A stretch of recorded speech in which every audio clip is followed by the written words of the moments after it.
So this is about as close to excited as I've ever been about an EV startup company, electric vehicle in general. If you watch the channel, you know that I'm not the hugest fan of electric vehicles. I'm not anti, I just think they're not the answer to all the world's problems. However, we have discussed the need for a modular, DIY friendly, affordable, simple vehicle to hit the market, because I think there's a gap there for that that could fill.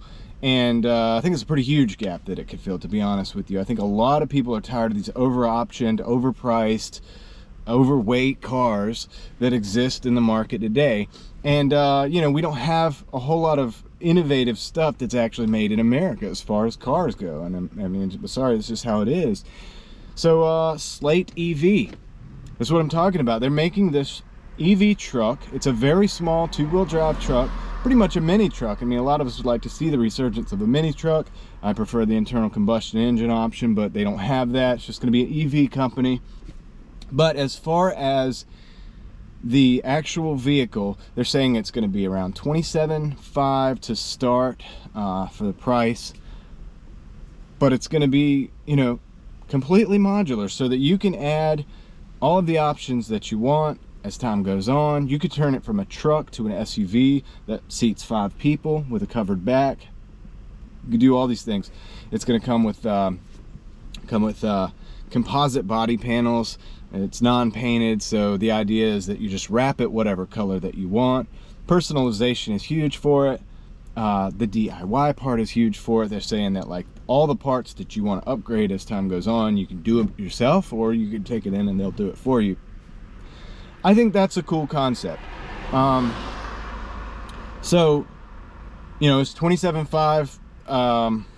Is that cheap for the bare bones? I mean, bare bones, it comes with roll-up windows, which I'm fine with. I've been wanting a car with roll-up windows for a long time. I don't think there's a necessary thing to have automatic windows, especially if it's a small vehicle and you could just reach across or whatever, right?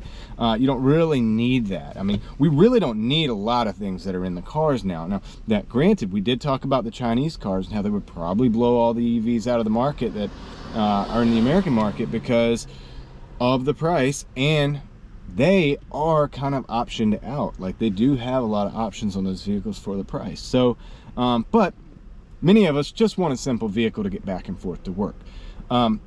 So I would like to have seen this exact concept with a pretty reliable internal combustion engine, maybe a little diesel engine or something. I would have loved to have seen that. We're not seeing that yet, but you know, what I'm hoping is that this gets people's attention, and obviously has, because this vehicle is on the news. It's all over YouTube. People are going to go see the demos that they've had put together and stuff like that, which, I mean, it's really cool if you look at it, and you should. And I'll leave a link to the website in the description. But you know, they have analog knobs for the AC. I like that. I don't think you need everything to be on a screen. They don't even have the big TV screen in the dash. They have a standard readout in front, and then a place where you can hook your phone up to get, you know, all the EV data that you need to you know, for charging and all that stuff, right? So I think it's at least a better step in the right direction, as opposed to where all the other EV cars are going and where a lot of cars are going in general. I'll be honest with you, the screen thing in the dash is starting to kind of look, to me, it's starting to kind of look, I don't want to say old-fashioned, but it kind of just looks silly. It doesn't look advanced just because you have a big screen in the dash. It kind of looks the opposite of that. It looks like you're trying to be advanced, but you're from the 80s or something. I don't know, man. The screens, they gotta go. The dial knobs and things like that, just analog switches, work. And the thing about it is, they're not very expensive to produce. And you know, if something breaks or goes wrong, you could fix that. So I like that. I don't know how the wiring and the, you know, the actual drivetrain itself, I don't know a whole lot about electric vehicles. I don't know how maintenance friendly that part will be, but the fact that you can, you know, you could probably change out every external part on the vehicle yourself, and it's designed to do so. I really like that idea, and I hope that catches on with other companies. I hope bigger companies see the excitement that this company is generating, and maybe it changes the way they do things. I mean, I don't know. This is something that we could look for out of this whole thing. So, you know, Slate EV, I'd love to know what you think about it. That's my initial impressions. Now, obviously, we don't really know what's going to happen. 2026 is when they say they're going to begin production. I don't know what's going to happen between now and then, and none of us do. So with a startup company, you gotta reserve your excitement a little bit, because you know, it's a cool concept. Is it going to actually come to fruition? I don't know. It looks like they have Jeff Bezos backing, a little bit of money there, $100 million maybe. I could be wrong on that, don't quote me on that, but I think that's what the number was. That should help, but it's not a guarantee to success, right? It's not a guarantee, but they're generating a lot of excitement. So I think, like I said, there was that gap in the market. We noticed it. I noticed it. I think everybody's seeing it who looks at cars, and we realize we don't need all this extra expensive stuff, right?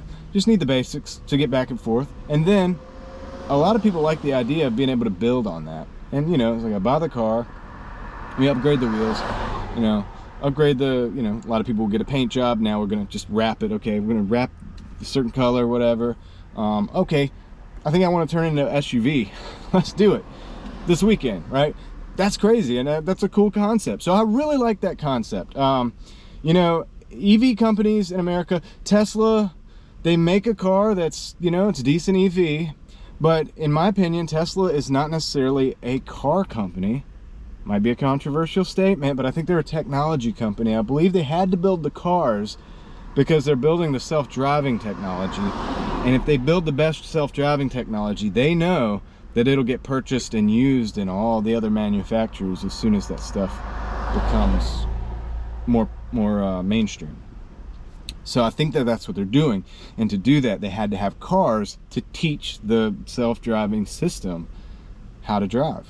And so they got all these people driving the cars, and they're like test dummies for that. That's my theory. I mean, you know, I don't know, but this company is being lined up to be a car company. Somebody produces cars for the sake of producing cars. I like that. You know, we'll see where it goes. But I'd love to hear your thoughts on it. I'll probably come back to this a few times, you know, as I learn more.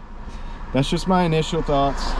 I had multiple people sending me links to this and stuff, and you know, it's out there. So go look at the stuff. Like I said, I'll put a link to the actual website in the description, but there's a lot of YouTubers that have looked at it, and I didn't get into the technical details because there's people that are far more qualified with the electric vehicles than myself, and they've gotten down into the details and they've looked at it.